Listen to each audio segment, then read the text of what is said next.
Who gives you the guarantee? Not right now. No matter how healthy you're living, you get a heart attack right now. Where's the guarantee? Well, I don't have one. It's one of my fears. I don't have the guarantee. I don't know every morning if I wake up, life and death simultaneously at the same time. So using this type of perspective, success and failure, there is no successful person I know in this world that I would regard as successful who does not at the same time has success on this side and can prove to me on the other side all of the failures that eventually led to his success. We are living in a world which is about life. Mm-hmm. It is about light. It is about moving upwards. It is about successful. It is about beautiful. It is about higher, faster, better. This type of propaganda of making the human believe this life is one directional and that you can choose, mm-hmm. I think is a misconception. The reality is that this one and this one, mm-hmm. losing, failure, letting go, dying, getting sick, it is a part of every human being's lifetime. So number one, that starting, when we started the conversation, that I hear is you mentioned the word fear. Yeah. Fear and also uncertainty. Yes. These two things are the biggest challenges every human being is going to face. The question is, are you living your life based on fear or not? And this fear, let's put it like this, is not helpful because it restricts you. It restricts your ability to, let's call it, to expand the mind. Fear is restricting you to discover because fear makes you to stay inside, let's say, the comfort zone. But why do we call something the comfort zone? It's because we have spent so many time already inside that zone that we know. You know everything about it inside there already. You have seen it, you have experienced all of it. That's why everything has become comfortable to you. So as long as you're comfortable, it means you are not leaving the things that you know. Mm-hmm. This existence is too big. It's 0.1% of knowing, it's 99% of not knowing. Mm-hmm. If you want to discover what is the 99.9%, it means you need to leave the space of knowing, you need to leave the space of comfort. You need to go into the uncertainty. And this is that fearful part. And people, the more fearful you are, the more you're going to stay where you are. The less fearful you are, the more you're going to expand, the more you're going to discover. So now the question is, how can I now learn to face your fear and to, let's say, to face it? And there again, I think the Shaolin practices is one of these ways.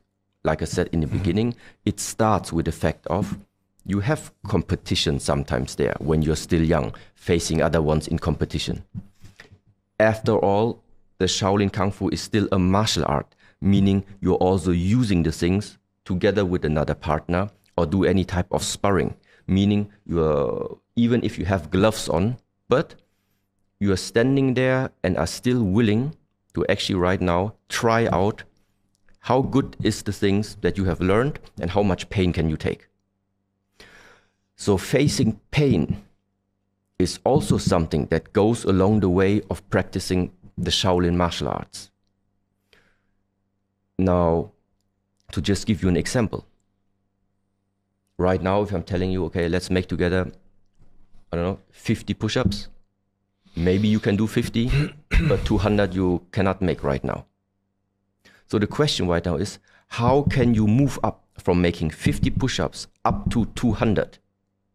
It means that at the 50th push-up, even if you're struggling, even if it hurts, even if the muscles are burning, you need to learn to unlock that last power that you have and push through the pain and make at least the 51 push-up. This is the way how skills, how abilities start to grow inside of us. And in the same way how the body is growing, in the same way also, I think it is in regards to the mind. You don't have to jump right away into the darkness. This is not many people can do this. But realizing, okay, this is right now my comfort zone, and tomorrow I'm already trying one thing that is just new to me. Yeah, I feel, it still feels uncomfortable to me, but okay, let's try. Just one step out. Next day, another step out. Meaning, integrate the jump into the uncertainty into your lifetime until it becomes a habit. Yeah, this is the one way. That means how to develop that, the ability to go against the fear. This is one thing. And now the second part is, and I think this is now very useful for everyone. If you have the wrong image about yourself on this earth, if you are viewing yourself like from a wrong perspective, then it just means you will never get into the understanding what type of potential you are actually possessing. What do you mean you have a wrong image of yourself? Can you give an example? Yes, somebody who has never practiced martial arts. Yeah. If that person looks into the mirror, he will say, this is me. I have this black hair, I have this eyes, I have these lips, I have this skin color. This is the very first view. When you start practicing the martial arts, it goes hand in hand at some point that you see, okay, but inside of that bag of skin, there's more. You have a skeletal structure, you have muscles, you have tendons, you have organs, you have a whole system of I don't know how you call it, lymphatic system. You have, according to ancient tradition, you have an energy system. You can go even smaller into all of our organs are made out of molecules, the molecules of atoms and the atoms of proton, neutron, electron. The point is, you're becoming more and more fine, more and more refined about there is much more about us. Because in the moment where you realize that bag of skin has more on the inside, it also increases right now your ability. If you say health is important to me, well, then it's not enough to just like use cream on your skin. That is taking care outside. If you know there is more inside, then it means whatever you eat, whatever you do, whatever you're drinking, how does it affect what is inside of you? So all these practices, what does it do?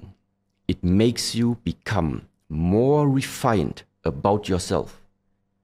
Your layer of when you look at yourself, when you sense into yourself, you feel more what you are.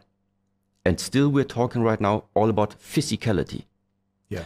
But at the same time, just like in the psychosomatic relation, your mind is unhealthy directed, so the body can have an effect. So Shaolin tradition or this approach is exactly the other way around. Take care of the body, refine the body, and at the same time you refine the mind. The more fine you become about the mind. And why is the mind so important? Because I think, no, it's not I think, but it matters. If you wake up in the morning, what are you thinking when you wake up in the morning? And if you already wake up with conflict in the mind, wake up with unsatisfaction inside the mind, wake up with a feeling of lack of, I wake up, I have to do something quickly because I don't have it right now. Whatever it is. So running after something, this is where it is already. So the point is, why do we chase? Why do you chase anything? It is because you're in a state of lack. Something's missing. If you would have it, why would you chase it? Yeah. And now the question is, where does this lack come from? And now come back to the child. The child,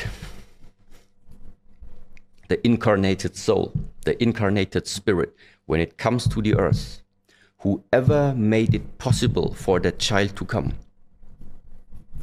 you can call it God, you can call it the nature, you can call it the universe, no matter what. This force, this power does not make mistakes. God is not putting you in this earth incomplete. Why would he do that? What he's putting on the earth is existence. He's granting us existence. Yeah. And afterwards, it starts that we have concepts. We start thinking. We start having ideas about how this life is supposed to be. If you're not successful, it's not a life. If you don't have many cars, it's not a life. If you don't have many friends, it's not a life. Well, no, this is all human ideas. You came to the earth right from the beginning. You have been complete. This is the alternative. And this is what, let's say, at the moment, I would say is just guiding to rethink. So what is the next way of what can people do? Rethink your life. Look at how is your life looking at the moment? How did you spend the last 5 years, 10 years? And then also, do you maybe see some patterns in your life?